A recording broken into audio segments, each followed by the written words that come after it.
আসসালামু আলাইকুম, welcome back to Meheri's mom kitchen. কেমন আছেন সবাই? আশা করি ভালো আছেন। আল্লাহর অশেষ রহমতে আমিও ভালো আছি। বন্ধুরা, ফিরে এলাম কেক ডেকোরেশনের নতুন আরও একটি ভিডিও নিয়ে। আশা করি ভিডিওটি আপনাদের অনেক বেশি ভালো লাগবে। তো বন্ধুরা, স্কিপ না করে সম্পূর্ণ ভিডিও জুড়ে সাথে থাকার অনুরোধ রইল। চলুন মূল প্রিপারেশনে যাওয়া যাক। 2 পাউন্ডের একটি কেক ডেকোরেশন করব। সেজন্য চুলায় আগে থেকে একটি কেক বেক করে নিয়েছি। কেকটি আমি 8 ইঞ্চি মূল্যে বেক করেছি। এখন কেকটিকে আমি সমান 3টি স্লাইসে কেটে নিচ্ছি। দেখে বুঝতে পারছেন কেকটা কতটা সফট হয়েছে। দেখুন, একদম নরম তুলতুলে হয়েছে, দেখে বোঝা যাচ্ছে। কেক ডেকোরেশনের জন্য এখানে একটি কেকের বোর্ড নিয়েছি। বোর্ডের মাঝ বরাবর কিছুটা ক্রিম লাগিয়ে নিচ্ছি, যাতে করে কেকটা নড়াচড়া না করে। কেকের উপরের যে লেয়ারটা ছিল সেটা সবার নিচে দেবো, সেজন্য সবার প্রথমে কেকের উপর লেয়ারটা বসিয়ে দিলাম। উপর থেকে সুগার সিরাপ ব্রাশ করে নিচ্ছি। এখানে হাফ কাপ পানিতে 3 টেবিল চামচ আইসিং সুগার দিয়ে সুগার সিরাপটা তৈরি করে নিয়েছি। এখন পাইপিং ব্যাগের সাহায্যে হুইপ ক্রিম লাগিয়ে নিচ্ছি।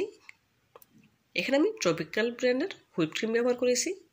প্যালেট নাইফের সাহায্যে সমস্ত কেকটাতে ক্রিম লাগিয়ে নিচ্ছি, দেখে বুঝতে পারছেন। এক লেয়ারে যখন ক্রিমটা লাগানো হয়ে গিয়েছে, তার উপরে কেকের মাঝের লেয়ারটা বসিয়ে দেবো। আবারও উপর থেকে সুগার সিরাপ ব্রাশ করে নিচ্ছি।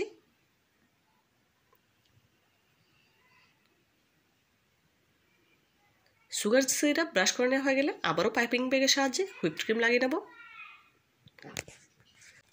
বন্ধুরা, ভিডিওর এই পর্যায়ে আপনাদের কাছে ছোট্ট একটি রিকোয়েস্ট রইল, যারা এখনো পর্যন্ত আমার ভিডিওটি দেখছেন একটি লাইক দিতে ভুলে গিয়েছেন, প্লিজ একটি লাইক দিয়ে ভিডিওটি কন্টিনিউ করবেন।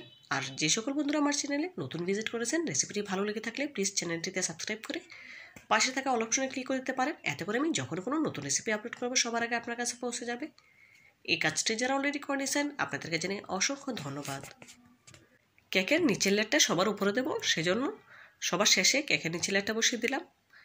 যে কোনো কেক ডেকোরেশনের ক্ষেত্রে নিচের লেয়ারটা অবশ্যই উপরে দেওয়ার চেষ্টা করবেন, এতে করে কেকে খুব সহজেই ফিনিশিং চলে আসবে। ফিনিশিং দিতে একটু ঝামেলা মনে হবে না। দেখুন, আবারও সুগার সিরাপ ব্রাশ করে নিয়ে উপর থেকে হুইপ ক্রিম অ্যাড করে দিয়েছি।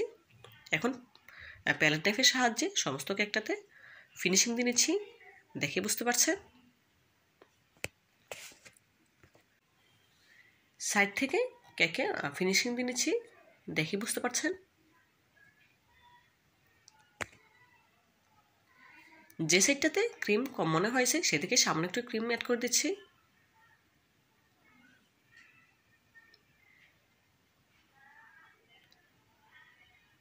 এভাবে করে সম্পূর্ণ কেকটাতে ফিনিশিং নিয়ে আসবো।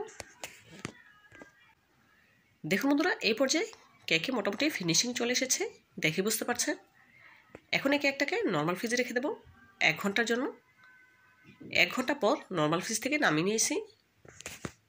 কিছুটা ক্রিমে হালকা পিঙ্ক কালার ব্যবহার করেছি, দেখে বুঝতে পারছেন। এখন লিফ নজলের সাহায্যে কেকের সাইডে ডেকোরেশন করে নেব। দেখুন আমি কাজটি কীভাবে করে নিচ্ছি, দেখেই বুঝে নিতে হবে। এভাবে করে সমস্ত কেকটাতে ক্রিম লাগিয়ে নিচ্ছি। কেক ডেকোরেশন করা একদম সহজ, চাইলে যে কেউ বাসায় এভাবে কেক তৈরি করে যে কোনো অনুষ্ঠানে সার্ভ করতে পারেন। দেখুন, এভাবে করে সমস্ত কেকের সাইডে ডেকোরেশন করে নিয়েছি। অফ ক্যামেরায় একটি রোজ তৈরি করে নিয়েছিলাম, কেকের এক সাইডে বসিয়ে দিচ্ছি। দেখুন, বসিয়ে দিলাম। এখন আরও একটি রোজ তৈরি করে নেব। এখানে আমি 123 নম্বরের রোজ নজল নিয়েছি, দেখে বুঝতে পারছেন রোজ তৈরি করা কতটা সহজ। আরও একটি রোজ তৈরি করা হয়ে গিয়েছে, আরও একটি বসিয়ে দিলাম। এখানে আমি মোট 3টি রোজ ব্যবহার করব, সেজন্য 3টি রোজ তৈরি করে নিচ্ছি। 2টা অলরেডি বসিয়ে দেওয়া হয়ে গিয়েছে। এখন আরও একটি রোজ তৈরি করে অপর সাইডে বসিয়ে দেব। দেখুন, অপর সাইডে আরও একটি রোজ বসিয়ে দিয়েছি।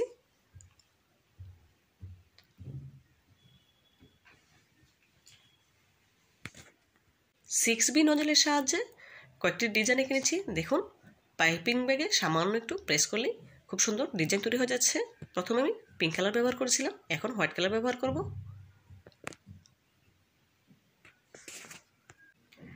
সামনের দিকে কয়েকটি দেব। দেখুন, প্রথমে হোয়াইট কালার দিয়ে কয়েকটি দিয়ে নিয়েছি, তারপর আবার মাঝে মাঝে হালকা পিঙ্ক কালার অ্যাড করব।